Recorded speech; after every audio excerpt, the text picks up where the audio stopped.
The escape pod tumbled through the darkness like a dying star, its hull screaming as atmospheric friction tore at the metal plating. Katie Sullivan gripped the harness strap so tightly, her knuckles turned bone white while warning lights painted her face in shades of crimson and amber. The main vessel, the cargo hauler Meridian, had torn itself apart 3 hours ago when its aging fusion core finally gave up the ghost. She had maybe 90 seconds before this tin can became her coffin. The pod hit something solid, and the world became a carousel of violent motion. Metal shrieked, systems sparked and died, and Katie's vision dimmed at the edges as the impact harness dug into her ribs. Then stillness, broken only by the hiss of escaping oxygen and the frantic hammering of her own heart. She hung there for a moment, upside down, trying to remember how breathing worked. The pod had landed nose first in something soft, probably sand or loose soil. Emergency lighting cast everything in a sickly green glow. Katie's fingers fumbled with the harness release, and she dropped hard onto what was now the ceiling, grunting as the impact drove the air from her lungs. The outer hatch refused to open at first, its mechanisms bent from the crash. Katie braced her back against the inner wall and kicked, until something gave way with a metallic groan. The hatch fell outward and alien air rushed in, warm and thick with unfamiliar scents like copper mixed with vanilla. She crawled out into a landscape that belonged in a fever dream. 3 moons hung in a purple sky above crystalline rock formations that caught the light and scattered it in rainbow patterns. The escape pod had buried itself in a field of what looked like blue sand that shifted and flowed around her boots like water made solid. Katie checked her emergency pack. 1 water recycler, 3 days of ration bars, a basic medical kit, and a locator beacon that blinked uselessly, unable to find any human signals to lock onto. She was alone on an uncharted world with no way home and no idea if the atmosphere would kill her in an hour or a week. Something moved in the crystal forest beyond the sandfield. Katie's hand went to the small plasma cutter on her belt, though she knew it was meant for repairs, not defense. The movement came again, closer now, and she saw a figure emerge from between the crystalline spires. Tall, easily 7 feet, with skin that seemed to shimmer between silver and deep blue depending on how the light hit it. The figure wore armor that looked grown rather than forged. All smooth curves and organic ridges. The alien woman, because the shape was distinctly feminine despite the height and the warrior's bearing, stopped at the edge of the sandfield. Her eyes, 3 of them arranged in a triangle on her face, studied Katie with an intensity that made the human engineer want to disappear into the ground. Those eyes narrowed and the alien spoke in a voice like wind chimes made of steel. The words meant nothing to Katie, but the tone carried clearly enough. Surprise mixed with something that might have been disdain. Katie raised her empty hands slowly. The universal gesture for harmlessness, she hoped. The alien woman, Zara, as Katie would later learn, made a sound that could have been a laugh or a warning. She said something else in that musical language and gestured sharply toward the crystal forest. The meaning seemed clear enough. Follow or die here. Katie followed. They walked for what felt like hours through the crystalline landscape.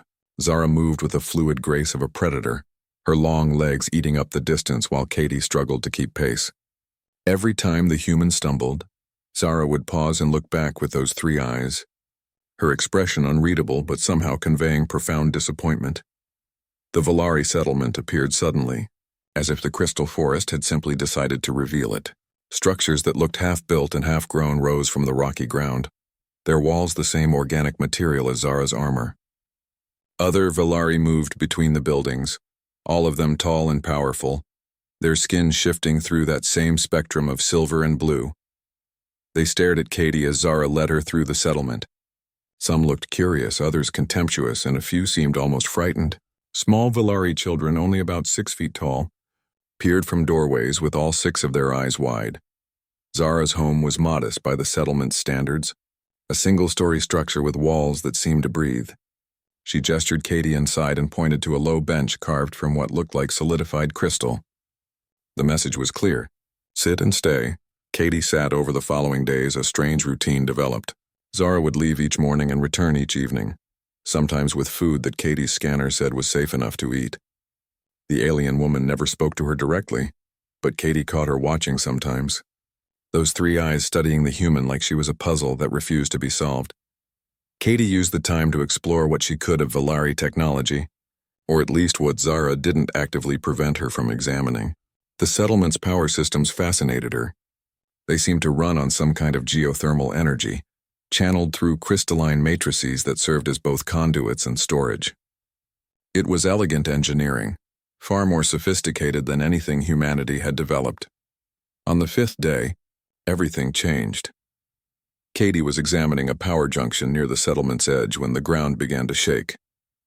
It started as a gentle tremor but quickly built into a violent heaving that knocked her off her feet. Valari warriors rushed past her, all heading toward what looked like a mining operation carved into a massive crystal formation at the settlement's boundary.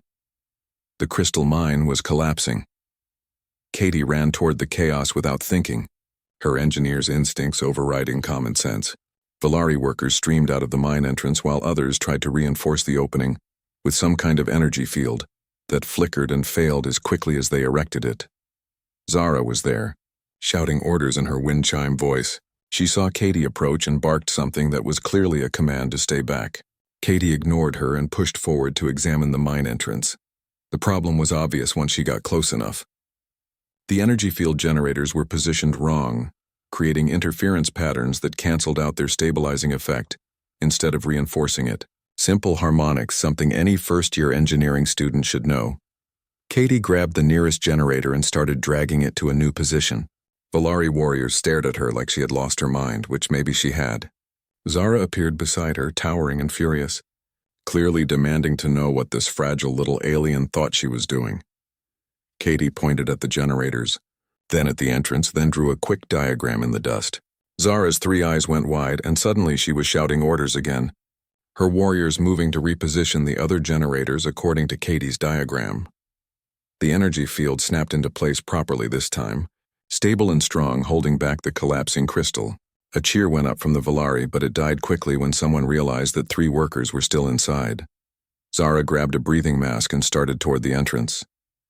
Katie caught her arm, which was like trying to stop a freight train, and pointed to herself. She was smaller, could move through tighter spaces. Basic logic. Zara looked at her for a long moment, those 3 eyes searching Katie's face for something. Then she nodded once and handed over the breathing mask, along with a light source that pulsed with the same bioluminescence as the settlement's buildings. The mine was a nightmare of unstable crystal and choking dust. Katie crawled through spaces that scraped her shoulders raw and climbed over rubble piles that shifted treacherously under her weight. The light source showed her the way, and she followed the sound of voices calling out in that wind chime language. She found them in a pocket where the ceiling hadn't quite finished collapsing. 2 adult Valari warriors and 1 child, maybe 8 feet tall and absolutely terrified.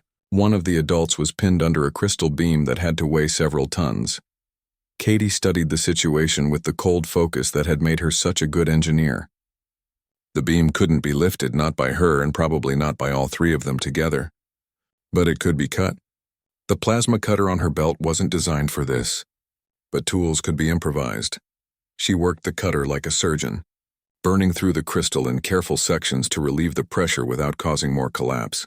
The trapped Valari watched her with all 3 eyes, and Katie saw something in that gaze shift from fear to wonder. When the last section fell away, the warrior pulled herself free. Katie helped the child up, and together the 4 of them made their way back through the collapsing mine. Moving quickly but carefully, the Valari warriors now following the tiny human's lead. They emerged to find the entire settlement waiting.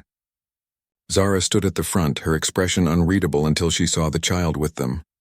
Then something happened that Katie had never seen before. Tears, silver and luminous, ran down Zara's face from all 3 eyes.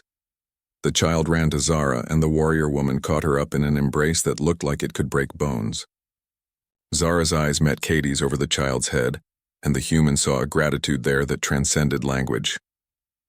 That night, the settlement held a feast. Katie sat beside Zara at a long table made of crystallized wood, surrounded by Valari who no longer looked at her with contempt or fear.